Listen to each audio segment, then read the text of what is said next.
The first thing I noticed missing was my grandmother's antique teacup.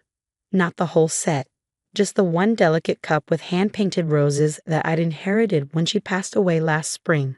I spent 3 hours searching every cabinet in the kitchen, convinced I must have misplaced it while reorganizing to make room for Barbara's medical supplies. "Are you sure you didn't pack it away somewhere?" my husband Tom asked, watching me crawl around, peering under furniture. "You've been moving things around a lot since Mom came to stay." I bit back the urge to snap that I knew exactly where everything in my house belonged. After 12 years of marriage, I'd learned to choose my battles when it came to his mother. And right now, with Barbara recovering from hip replacement surgery in our guest room, I needed to keep the peace more than ever. "Maybe you're right," I said instead, forcing a smile. "I'm sure it'll turn up." But it didn't, and over the next week, more things began to disappear.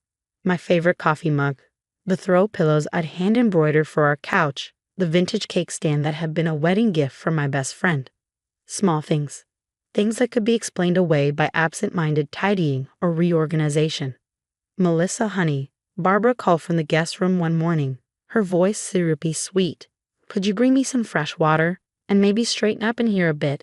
It's getting rather cluttered."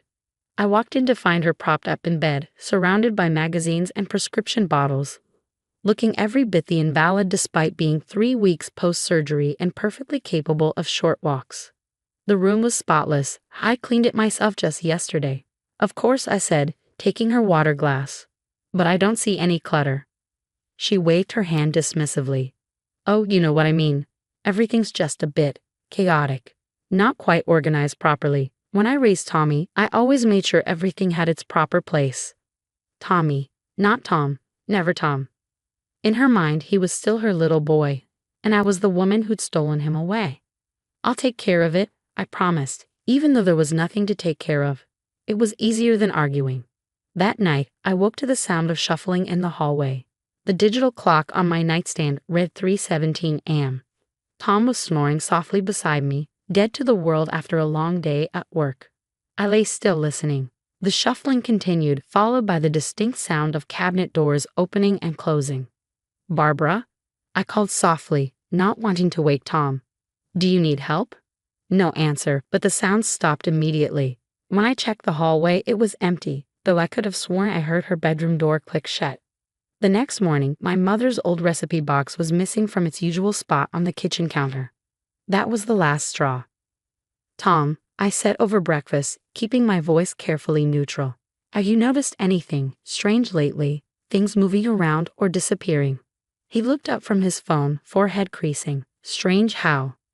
"Like my grandmother's teacup, and now my mom's recipe box is gone. Plus all those other things I can't find."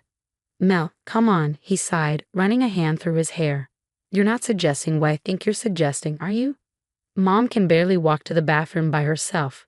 She's not prowling around the house stealing things." "I heard someone in the kitchen last night," I pressed. "Around 3 in the morning. She probably needed water or something for pain." He stood up, carrying his coffee mug to the sink. "Don't make this into a bigger deal than it is. Mom's still recovering and you're stressed from taking care of her. Things will get back to normal soon." But they didn't. More items vanished. Photo frames, decorative plates, even the wind chimes from our back porch. Each disappearance was met with the same response from Barbara, a blank look and a confused, "I'm sure I don't know what you're talking about, dear."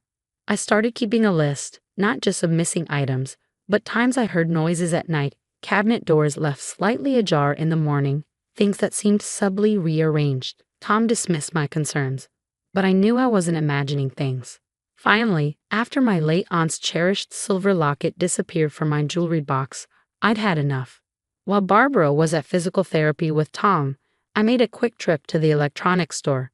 2 hours and 4 carefully hidden security cameras later, I had eyes on the main areas of the house: the living room, kitchen, hallway, and the door to our storage room in the basement. Just to prove to myself I'm not going crazy, I muttered as I synced the cameras to my phone. I didn't tell Tom. He would only accuse me of being paranoid and untrusting. That night, I lay awake in bed, phone clutched in my hand, waiting. At exactly 3:12 a.m., my phone buzzed with a motion alert from a hallway camera. Heart pounding, I opened the feed. The night vision footage was crystal clear. Barbara, moving with far more agility than she ever showed during the day, was methodically working her way through our hall closet. I watched in disbelief as she removed items one by one, examining them before either replacing them or tucking them into the deep pockets of her robe. But it was what happened next that made my blood run cold. After finishing with the closet, she made her way to the basement door, using a key I didn't even know existed. The basement camera activated as she descended the stairs, moving confidently in the darkness. What I saw in that footage would change everything, not just about Barbara's midnight activities, but about the entire foundation of my marriage. The basement footage showed Barbara moving with practiced efficiency through our storage area, making her way to the far corner where we kept old boxes from Tom's childhood. But instead of going through them, she pushed them aside, revealing a hidden door in the wall, a door I'd never seen before. My hands shook as I watched her unlock it and disappear inside. The camera's angle couldn't show what was in that hidden room, but I could see Barbara making multiple trips, carrying things in and out. My missing items, family heirlooms, and personal treasures were being systematically relocated to this secret space. I waited until she finished, watching as she meticulously returned the boxes to their original positions and made her way back upstairs. Only when I heard her bedroom door close did I allow myself to breathe again. Sleep was impossible after that. I lay there until sunrise, my mind racing with questions. Why would Barbara create a hidden room in our basement? What else was she keeping in there? And most troubling of all, did Tom know about it? The next morning, I waited until Tom left for work and Barbara was absorbed in her morning TV shows before making my move. The basement key was exactly where she returned it, tucked behind a loose bit of molding near the doorframe. My hands trembled as I unlocked the door and descended the stairs. The storage boxes were heavy, but adrenaline gave me strength as I pushed them aside. The hidden door was masterfully concealed. If I hadn't known exactly where to look, I never would have noticed the slight seam in the wall. The key I'd seen Barbara use wasn't with the basement key, but after a moment of searching, I found it taped beneath one of the boxes. Nothing could have prepared me for what I found inside. The room was small, maybe 8x10 feet, but every inch of wall space was covered with shelves. And on those shelves were not just my missing items, but things I recognized from Tom's childhood home. Things Barbara had claimed were lost or damaged in their move 5 years ago. Photos of Tom's late father, his college diplomas, even his grandmother's wedding ring, which Barbara had tearfully told us was stolen during a break-in. But what stopped my heart was the shrine-like arrangement in the center of the room. Photos of Tom covered one wall, hundreds of them, from childhood through to recent days. But in every photo taken after we met, I had been carefully cut out. 12 years of marriage erased with scissors and spite. Beneath the photos was a desk with a leather-bound journal. I knew I shouldn't read it. I knew some doors, once opened, could never be closed again. But I had to know. Barbara's elegant handwriting filled page after page with plans and observations. She'd been planning this room since before she moved in, using her surgery as an excuse to implement what she called the restoration. Tommy needs to remember who he really is, one entry read. That woman has changed him, made him forget his true family, but I'm slowly bringing him back. Each item I remove weakens her hold on our home.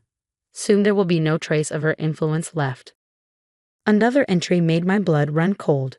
The hip surgery was a small price to pay. Now I have unlimited access to begin the cleansing. Tommy is so busy at work, he never notices the small changes.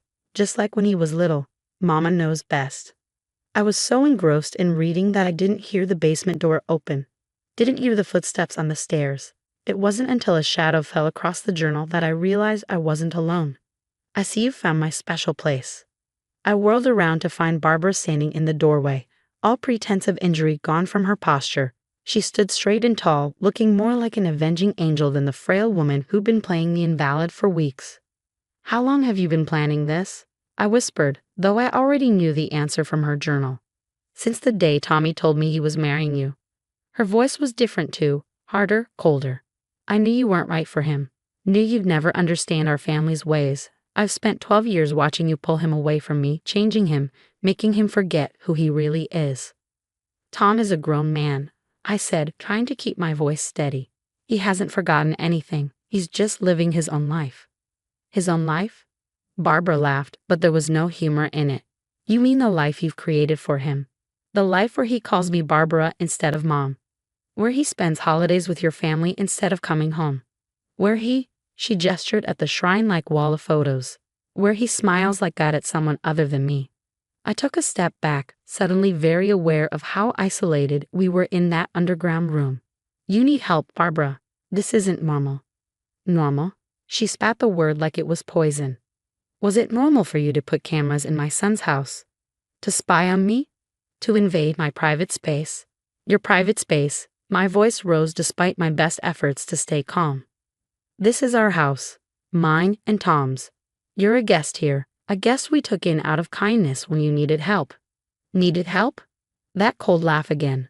Oh my dear, you still don't understand, do you? I didn't need help. I needed access. And you? She smiled, reaching for something on one of the shelves. You gave it to me. What happened next would forever change the dynamics of our family, though not in the way Barbara had planned. Mom? Mel? Tom's voice echoed from upstairs, followed by footsteps on the basement stairs. Are you down here? Barbara's expression flickered, the first genuine surprise I'd seen on her face. She hadn't expected him home early. Neither had I. We're in here, Tommy, she called out, her voice instantly transforming back into the sweet, maternal tone I'd grown to distrust. Your wife has been going through some of our old things.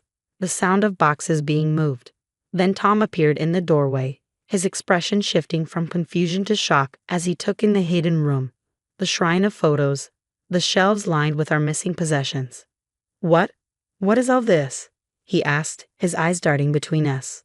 Oh honey, Barbara rushed to him, arms outstretched. I didn't want you to find out like this. I've been trying to protect you. She's been changing you, pulling you away from your family, from me. I had to save these things, preserve them, keep them safe until you remembered who you really are. Tom stood frozen, staring at the wall of mutilated photos, 12 years of memories where I'd been methodically erased, cut away like a cancer Barbara thought she could remove from her son's life. The surgery, he said slowly, his voice hollow. It was fake, wasn't it? Barbara stepped back, clearly thrown by the question. Tommy, no, I don't. His voice cracked.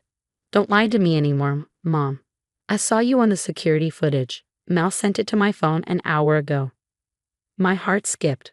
I hadn't sent him anything, but Tom's eyes met mine briefly, and I understood. He was giving me an out, letting Barbara think I'd gone to him first instead of snooping on my own. You watch me. Barbara's voice rose, hysteria creeping in. In my own son's house. Your son's house, Tom repeated, moving fully into the room. My house. Mine and Mel's, not yours. He picked up the journal from the desk, flipping through pages. How long have you been planning this? The surgery, the secret room, all of it. You don't understand, Barbara pleaded. I did it for you. She's changed you. The way you dress, the way you talk, even the food you eat. My Tommy would never. Your Tommy grew up. The words exploded from him with such force that both Barbara and I jumped. I'm not a child anymore, Mom. I'm a man with my own life, my own home, my own wife. And this, he gestured at the shrine-like wall. This is sick. No, Barbara whispered, backing away. No, you don't mean that. She's making you say these things. Just like she's been making you. Mel hasn't been making me do anything. Tom cut her off. She's been loving me, supporting me, letting me be myself instead of trying to force me to stay frozen in time as your little boy. Tears streamed down Barbara's face now, but they weren't the calculated drops she usually employed to get her way. These were real, desperate tears of a woman watching her carefully constructed world crumble. I want you out, Tom said quietly. Today. I'll call Aunt Susan to come get you. Tommy, please. And I want everything back where it belongs. Every photo, every item, every piece of our lives you tried to hide away. Mel will supervise while you return them. Barbara turned to me then, and for the first time, I saw her clearly, not as the manipulative mother-in-law who made my life difficult for 12 years, but as a lonely, frightened woman who couldn't accept that her son had grown up. I'll help you pack, I said softly, and I'll make sure everything gets back to its proper place. 3 hours later, Barbara was gone, along with the shrine to her obsession. As Tom and I stood in her bedroom, watching Aunt Susan's car disappear down the street, he turned to me. I'm sorry, he said, pulling me close.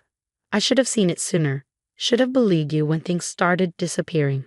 I leaned into his embrace, feeling the tension of the past weeks finally begin to fade. How did you know to come home early? He smiled slightly. You weren't the only one who noticed things. I've suspected something was wrong with Mom for a while now. The surgery seemed too convenient, her behavior too calculated. When the cameras caught motion at 3 a.m., they sent alerts to both our phones. I saw everything you saw. Why didn't you say anything? I needed to see how far she would go, what she would do when confronted. And he hesitated. I needed to be ready to choose between the mother who raised me and the woman I chose to spend my life with. We spent the rest of the day restoring our home, putting each missing item back in its proper place. My grandmother's teacup returned to its shelf. The family photos, now whole again, went back on the walls. As I hummed the wind chimes on the back porch, their gentle tinkling seemed to signal a fresh start. That night, for the first time in weeks, our house was quiet at 3 a.m. No footsteps, no shifting furniture, no secret missions in the dark. Just the peaceful silence of a home where everything and everyone was exactly where they belonged.